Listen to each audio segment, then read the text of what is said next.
네, 안녕하세요. 이별의 알릴레 67회가 되겠습니다. 네, 정말 오랜만에 뵙겠습니다. 기록을 보니까 9월 30일 날, 마지막 녹음이었던 것 같습니다. 네, 매주 또는 2주에 한 번씩 올리려고 했는데, 네, 그동안 너무 바쁘게 지냈던 것 같습니다. 네, 너무 죄송하고요. 네, 음, 한 해가 이제 2019년도가 가기 전에, 네, 인사도 한번 드려야겠고, 네, 그 다음에 내용도 네, 올리는 게 좋을 것 같아서, 네, 다시 시작했습니다. 네. 오래 기다리게 해서, 네, 죄송하고요. 음, 매주 하나씩 올리겠다는 약속은 못 드리겠습니다. 그래서 음, 2주에 한 번 정도는 네, 올라가도록 네, 노력을 많이 해보도록 하겠습니다. 네, 그래서 마지막에 녹음한 게 산점도 하는 부분, 두 양적인 자료 간에 직선의 관계가 있는지를 시각적으로 보는 부분이 있는데, 네, 그런 부분들은 이제 산점도라고 했거든요. 네. 그래서 그 삼전도 부분을 이제 R로 실습하는 부분 했는데, 이번에 이제 그 직선의 정도를 수취한 게 이제 상관계수라는 값이 있습니다. 그래서 이 상관계수에 대해서 설명해 보도록 하겠습니다. 상관계수는 이제 크게 칼 피어슨이 만든 방법이 있고요. 네, 그 다음에 스피어만과 켄달이 있는데, 먼저 스피어만에 대해서 설명을 드리고, 그걸 가지고 이제 얼로 실습해보고, 그 다음에 나중에 이제 스피어만과 캔달에 대해서 이제 간략하게 하고, 또 그거의 결과를 이제 어를 통해서 해보는 방법 해보도록 하겠습니다. 네, 잠시 이제 화면을 공유하도록 하겠습니다. 네. 어, 이제 그 사이에 이제 내부라는 앱을 구했는데요. 요 내부를 통해서 설명해 보도록 하겠습니다. 이번에는 저희가 하고 싶은 게 상관계수가 되겠습니다.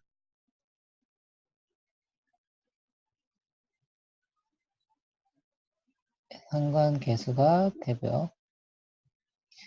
영어로는 coefficient of correlation. 네, 이렇게 해서 두 양적인 자료의 직선의 관계가 어느 정도 되는지를 얘기합니다. 그래서 저희는 이제 피어슨 방법을 먼저 소개하도록 하겠습니다. 피어슨의 상관계수가 되겠죠. 그러면 요 X축에 X에 해당되는 양적인 자료, 이 Y축에는 Y축에 해당되는 양적인 자료가 되어 있는 거고요. 데이터적으로 본다면 네, X라는 열과 Y라는 열, 네, 다른 말로 한다면 X라는 변수와 Y라는 변수 이렇게 되어 있는 거죠. 그래서 요 X1, Y1 이렇게 쌍으로 되어 있습니다. 그 다음에 X2, Y2 이렇게 쌍으로 되어 있고요. 그래서 n개의 표본의 데이터를 구했다면 여기 xn, 여기가 yn이 되겠죠. 그래서 이것들을 좀 x하고 y 측면에다 이 점들을 찍으면 되겠습니다. 그래서 저희는 산점도, 이걸 산점도라고 하는데, 이제 산점도를 통해서 직선의 관계가 어느 정도 되는지 시각적으로 했다면, 이번에는 이제 수치적으로 이게 어느 정도 되는지를 알아보는 거거든요. 그렇다면 이게 이제 예를 들면 이런 점들이 이제 x1, y1 뭐 이런 식으로 되고 여기가 뭐 x 들어간다면 x2, 뭐 y2 뭐 이런 식으로 이제 점이 돼 있는 거게 되겠죠.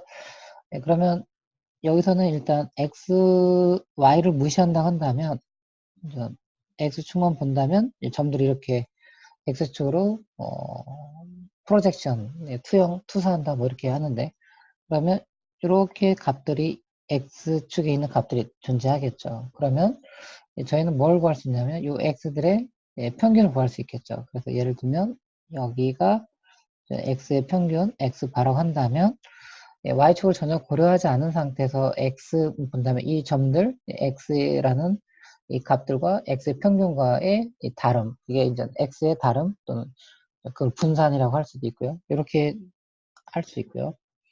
이번에는 y만 고려한다고 한다면 네, 이 점들을 이제 y축으로 이렇게 투영을 하면 이런 값들이 되겠죠.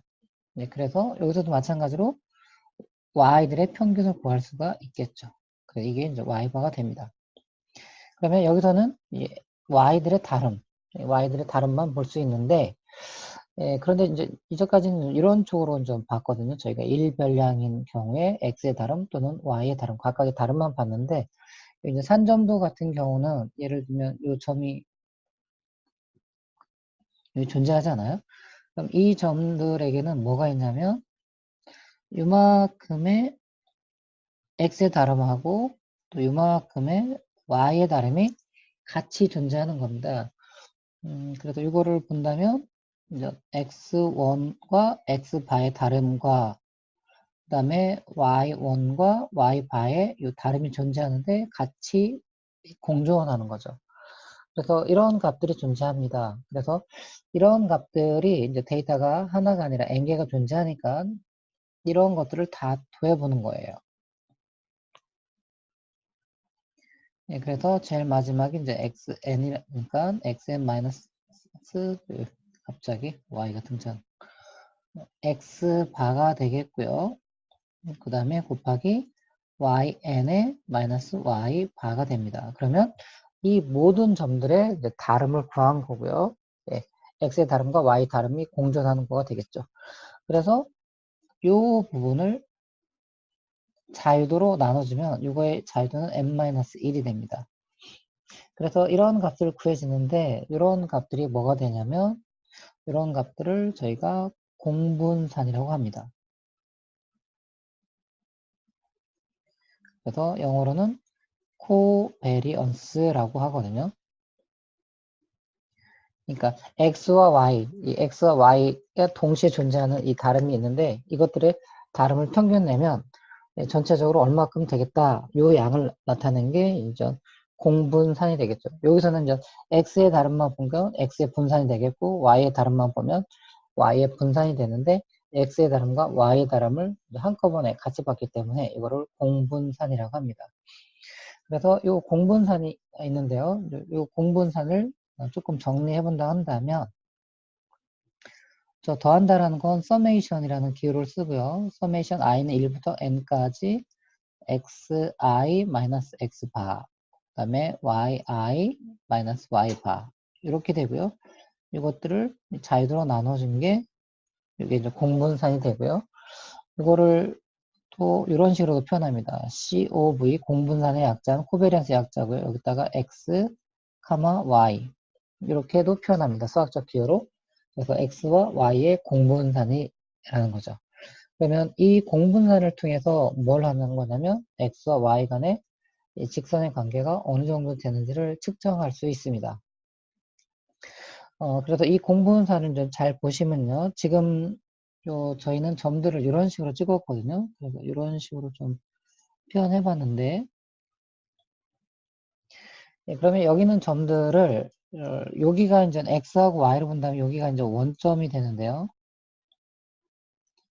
이 원점 부분을 이제 저희는 x와 y 쪽으로 보는 게 아니라 x바하고 y바 쪽으로 본다면 여기가 이제 이 좌표축이 이제 변경이 된 거가 되겠죠. 이렇게 이동했다고 해야 되나요? 그러면 x바와 y바 입장에 이제 축을 본다면 여기가 뭐가 되냐면 좌표 평면에서 여기가 x바하고 y바 입장에서는 여기가 일사분면이 됩니다. 여기가 이사분면이 되고요. 이쪽이 이제 삼사분면,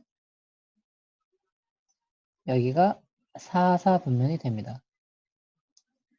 그러면 여기 있는 점들은 일사분면부터 한다면 일사분면에 있는 점들은 뭐냐면 x바보다는 크고요. 플러스가 되겠고요. y바의 입장에서 본다면 y바보다 큰 값들. 그러니까 x바보다 큰 x들이 있고 y바보다 큰 y바들이 있는 거가 됩니다. 이사분면은 뭐가 되냐면 여기는 x들은 x바보다 작은 거고요. 여전히 y바보다는 크고 여기는 x바보다도 작고 그 다음에 y바보다 작은 쪽이고요. 여기는 x는 x바보다 크고 y들은 y바보다 작은 이런 식으로 되거든요.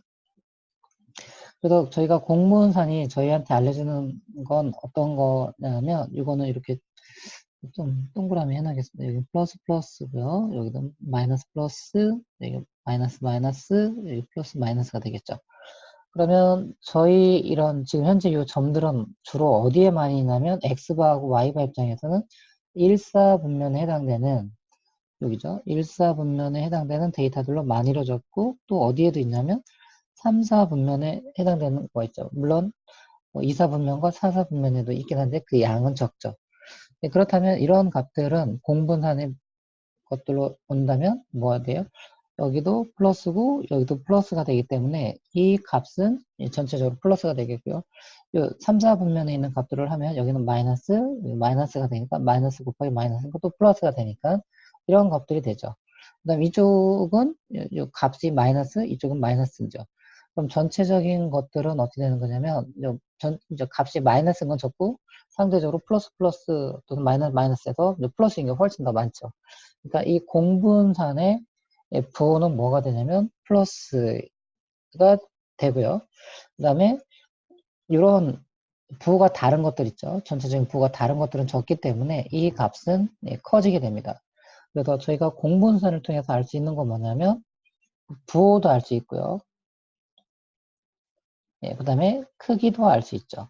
그래서 이 전체적인 값이 크다라는 건 뭐냐면 x하고 y가 직선의 관계가 높다라는 거고요. 이 부호가 플러스다라는 거는 x가 증가할 때 y도 증가하는 경향을 보이는 이런 직선의 관계가 있다라는 걸 알려줍니다.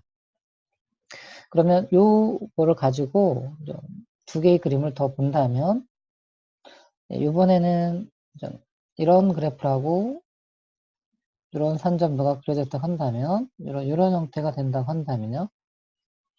그러면 여기서도 마찬가지로 x들만 본다면 이렇게 되겠죠. 그래서 x 뭐 평균을 구한다면 여기가 x바가 되고요. 그 다음에 이 점들을 이제 y쪽만 본다면 이렇게 가질 수 있겠죠. 그래서 여기서 또 y바를 구할 수 있겠죠. 그렇다면 이번에는 여기가 플러스 플러스이고요. 여기는 마이너스 플러스, 여기는 마이너스 마이너스, 여기 플러스 마이너스인데 이번엔 주로 어디에 있는 값들이 많냐면 요 2사분면과 요 4사분면이죠. 즉 여기에 있는 값을 한다면 이걸 한번 다시 써주겠습니다.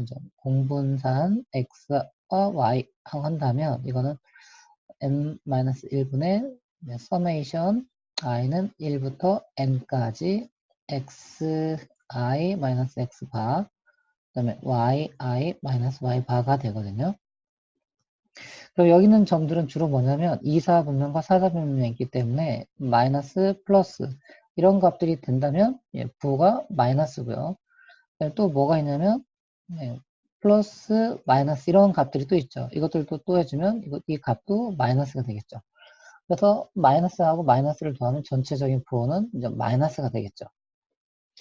그 다음에 이 값들이 크겠죠. 왜냐면 이 플러스 플러스인 게 없어지니까 이 값들을 뺏어가지는 잘 않겠죠. 그러면 부호는 마이너스가 되고 이 값은 공분산의 값은 크게 되겠죠. 그럼 우리한테 뭘 알려주냐면 x가 이게 이제 x고 이게 y가 되겠죠. 이번엔 x가 증가할 때 y는 감소하는 경향을 보이고 이 값이 크다라는 거는 납작하기 때문에 직선의 관계가 강하다 이렇게 저희가 이해할 수 있습니다. 그러면 또 하나의 이제 그림을 본다면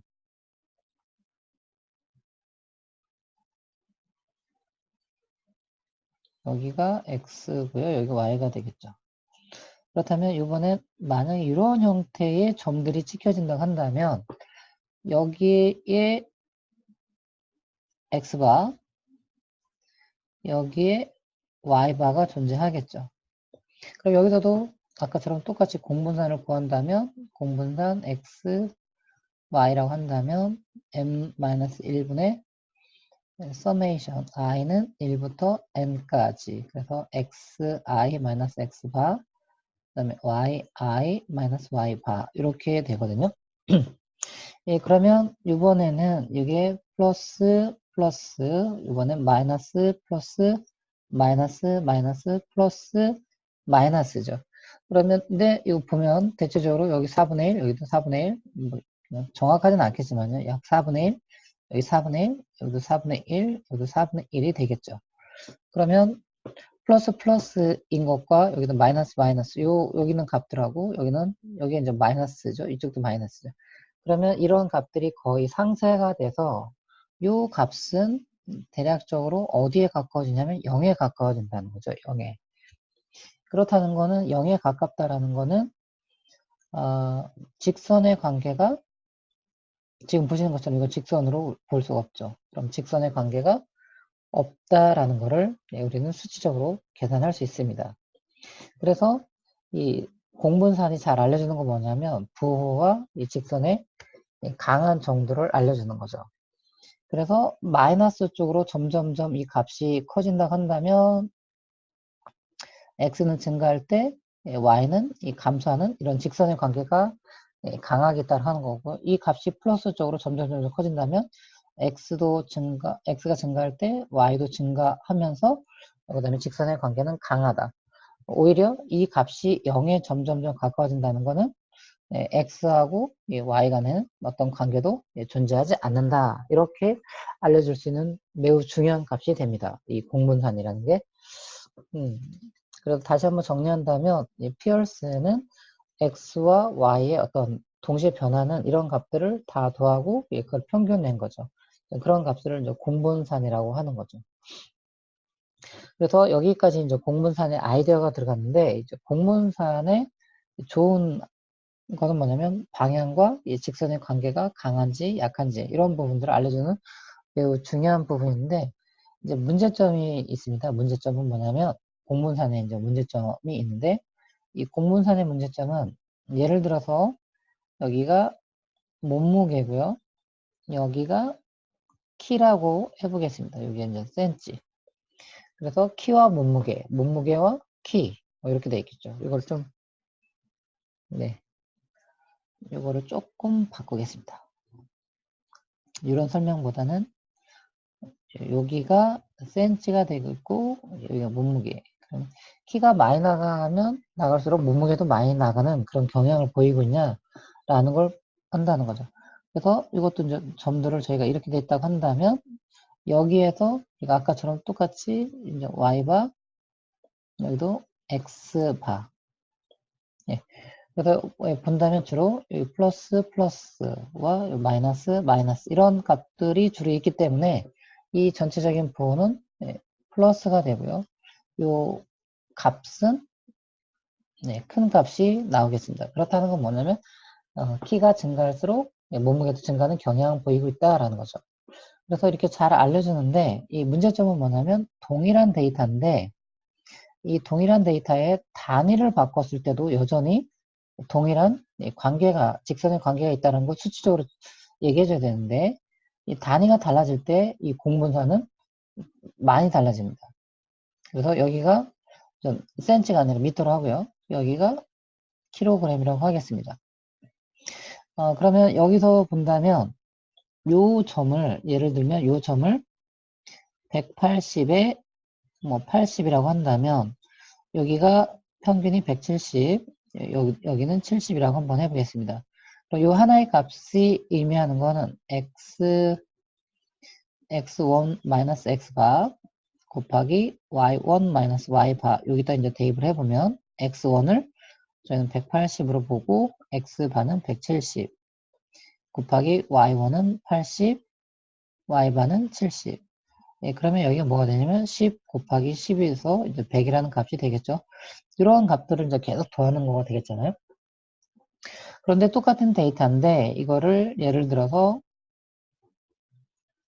미터로 바꾼다 한다면 이렇게 표현할 수 있을까요?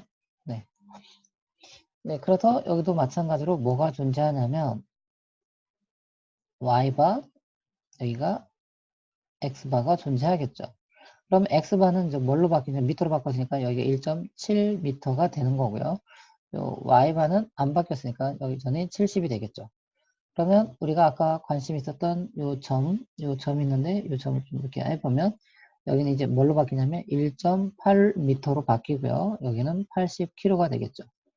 그럼 이제 같은 원리로 해서 저희가 이걸 구해본다면 이번에 뭐가 되냐면 1.8 마이너스 1.7 이게 x1 이게 x바가 되겠죠. 여기서는요.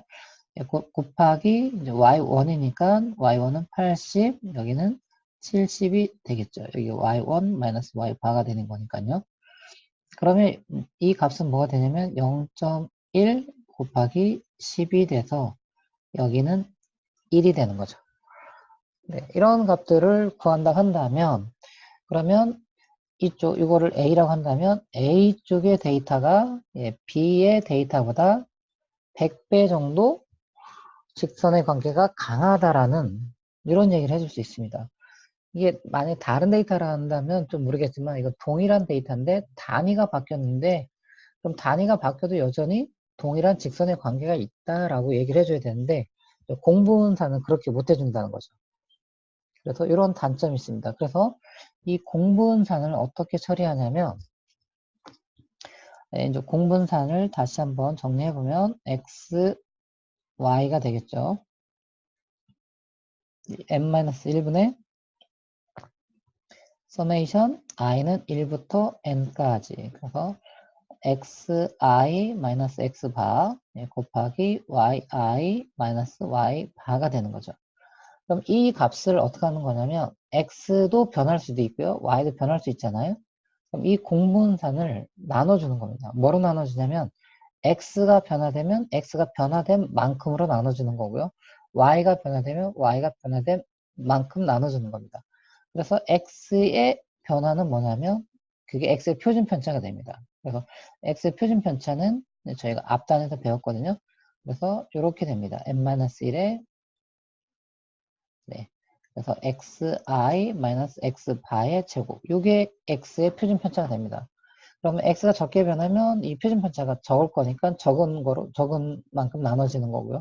x가 많이 되면 이 값이 표준 편차가 커지기 때문에 이제 많이 나눠지가 되는 거죠. 그 다음에 이제 곱하기 x만 변할 수 있는 게 아니라 이 단위는 또 y도 변할 수 있죠. 그러면 y의 표준 편차로 나눠집니다. 그래서 이런 부분이 돼요. 그래서 i는 1부터 n까지 yi 마이너스 y 바의 제곱이 됩니다.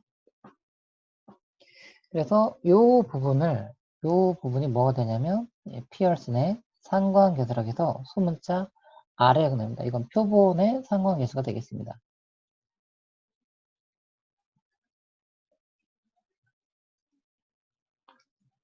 요 상관계수가 돼요. 네. 그래서 나중에 이제 이거를 정리하면 이게 여기는 n-1과 이게 같은 거니까 제곱이 돼서 루트로 벗어날 수 있죠. 그래서 그렇게 정리할 수 있지만 일단 이렇게 두겠습니다. 그래서 이게 피어슨의 상관계수가 되겠고 이 피어슨의 상관계수가 가질 수 있는 값은 마이너스 1에서 플러스 1 사이의 값을 갖습니다. 그리고 이 상관계수의 절대값이 1에 상당히 가까울수록 직선의 관계는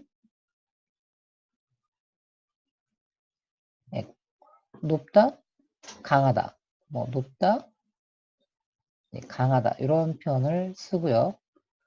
요 표본의 상관계수가 0에 가까우면 직선의 관계가 이제 없다라고 이런 결론을 내릴 수 있습니다.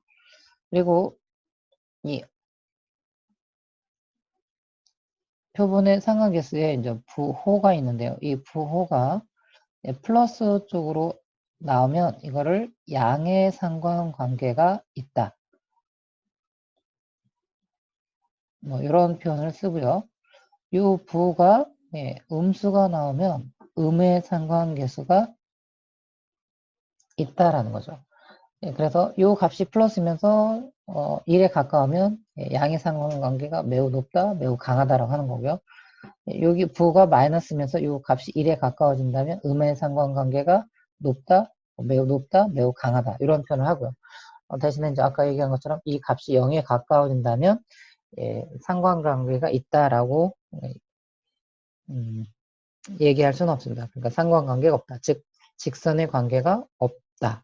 즉 x가 어떻게 변하든 y의 변화하고는 관계가 없어 보인다. 이렇게 얘기할 수 있겠죠. 네, 요 부분이 이제 상관계수가 되겠고요. 그 다음에 요 부분을 이제 해석할 때, 뭐 여러 가지 기준인데, 나중에 이제 한번 찾아보면 상관계수 일반적인 해석의 가이드라고 이게 있거든요. 그래서 이거는 이제 모든 도메인에 이렇게 적용될 수 있는 건 아니고요. 그렇다면 이 상관계수죠. 이 상관계수 값이 과연 어느 정도 돼야지 어떤 말을 할 수 있을까라고 하는데, 이건 항상 거듭 말씀드리지만 이거는 뭐 진리는 아닙니다. 아무런 가이드가 없다 한다면 이런 가이드를 한번 따라가 보면 어떻겠냐라는 거죠.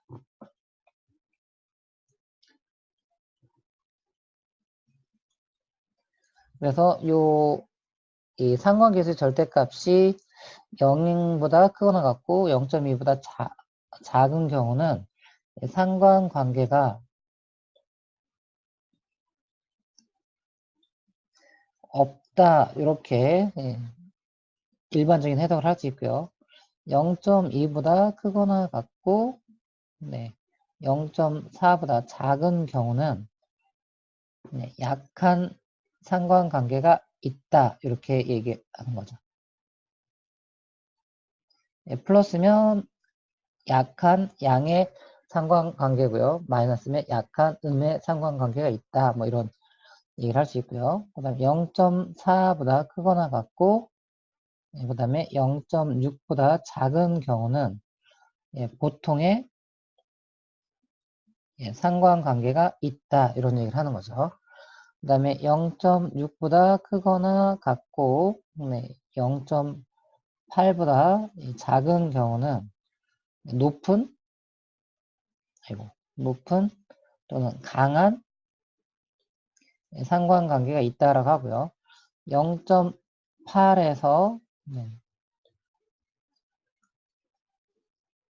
1.0 이렇게 한다면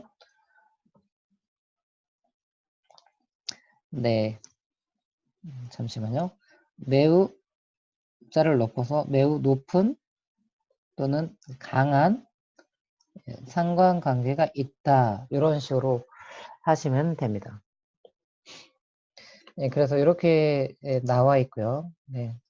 뭐 시간이 좀 괜찮아서 얼까지 한번 바로 실습을 해보도록 하겠습니다. 그래서 얼 스튜디오 띄우고요.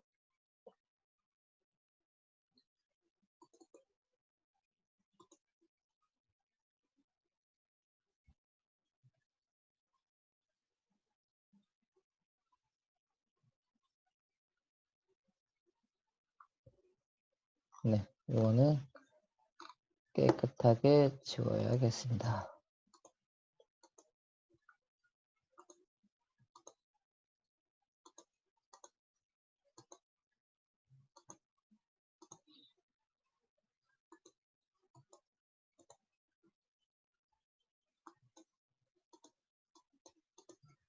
컨트롤에서 컨트롤 L 넣으면 없어지거든요. 그래서 저희는 tidyverse 이 부분은 계속 했으니까 설치 안 하시면 되겠고요. 라이브러리만 하겠습니다. 그래서 tidyverse 이렇게 해서 실행을 하면 요 8개의 패키지가 이렇게 메모리에 올라가게 되겠죠. 그래서 저희는 상관계수를 구해보면 일단 COR이라는 게 있습니다. COR이 있고요. 여기다가 데이터 달러 variable 1 첫 번째고요. 그 다음에 데이터 달러 variable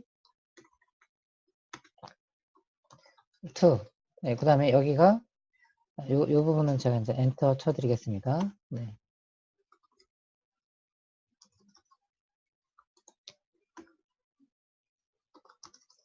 이게 이제 메서드가 있는데요. 디폴트는 뭐가 되냐면 여기가 이제 피어슨이 되겠습니다. 피어슨 방법이 디폴트로 설정이 되어 있고요.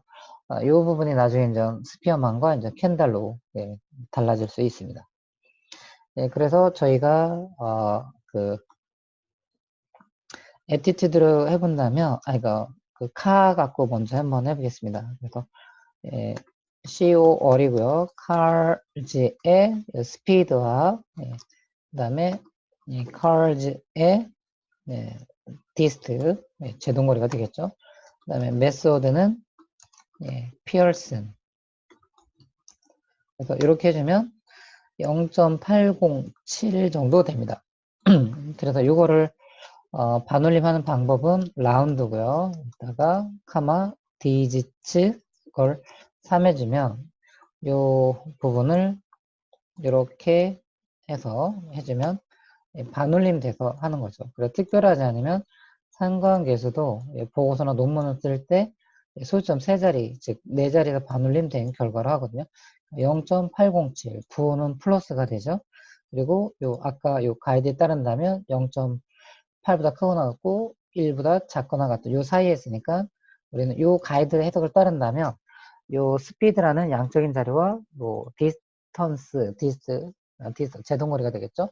이 제동거리 간에는 매우 높은, 매우 강한 양의 상관관계가 있는 것으로 보인다. 이 정도 하겠죠. 그런데 유의미한 이런 얘기는 못합니다. 그 부분 이제 가설 검정 가서 이제 상관 분석을 해봐야 되거든요. 그래서 이렇게 하실 수가 있고요. 이 부분을 좀 이렇게도 할 수 있습니다. 이 cars라는 거고요. 컨트롤 시프트 M 하면 파이프가 생기죠. 그 다음에 뭐냐면 display all 하고요. summarize 이렇게 한 다음에 여기다가 correlation 그래서 어떻게 하냐면 여기다 COR 하고요. 여기다가 speed 카마 여기다가 dist 카마 method는 pearson 이렇게 하셔도 결과를 나올 수 있습니다. 그 다음에 이 부분을 여기다가 다시 하고 싶으면 여기다가 라운드를 써서 똑같이 여기다가 카마 디지츠 이퀄 3 가로 이렇게 해서 해주시면 반올림 된 결과가 되겠죠.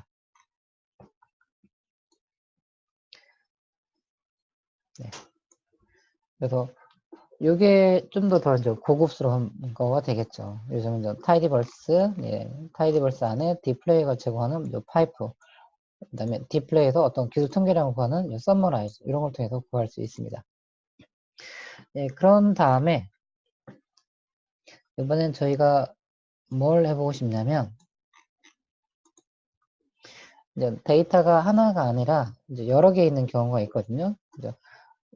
저희는 애티튜드 같은 경우가 있는데 이 애티튜드 같은 경우는 7개의 양적인 자료가 있습니다. 그래서 이 두 개씩 한다면 이런 방법도 약 21번 정도를 해야 되는데 이걸 하는 방법은 두 가지로 설명할 건데 COR이라는 거에다가 요 데이터를 넣어주면 됩니다. 대신에 이 데이터를 넣어줄 때는 여기서 이건 양적인 자료만 들어가야 됩니다. 그래서 그 전에 이거 COR을 쓰기 전에 데이터 핸들링을 통해서 양적인 자료만 일단 넣어주시면 됩니다. 그래서 여기도 보면 COR 하고요. attitude 이렇게 하고 메서드는 뭐 피어슨 이렇게 해보겠습니다. 그렇다고 한다면 이런 식으로 이제 되겠죠. 이런 식으로 해주고요. 이게 이제 글씨가 작으면 이렇게 하나의 행렬 형태로 나타나겠죠. 여기서는 마찬가지로 이거를 이제 라운드 이렇게 해서 한 칸 띄고 디지트 이걸 3을 해준다면 이 상관계수의 결과를 이렇게 표현할 수 있습니다. 이렇게 표현할 수 있어요. 그리고 이것도 마찬가지로 요 위에 있는 방법대로 쓴다면 이걸 카피 하셔서요. 요 밑에다 놓고 이걸 이제 attitude로 바꾸고요.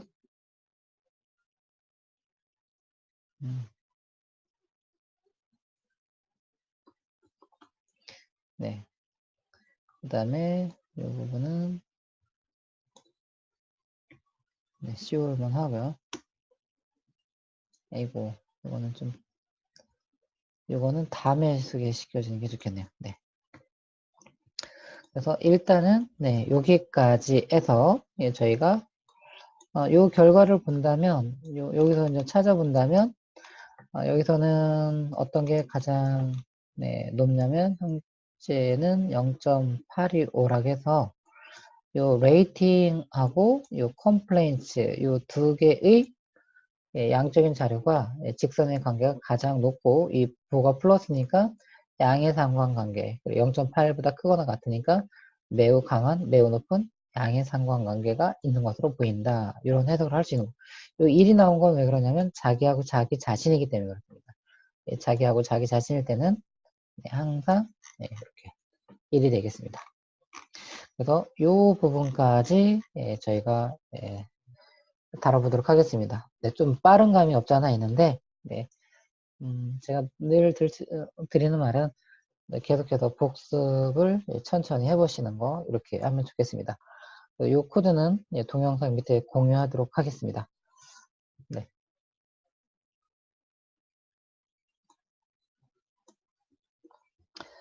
네.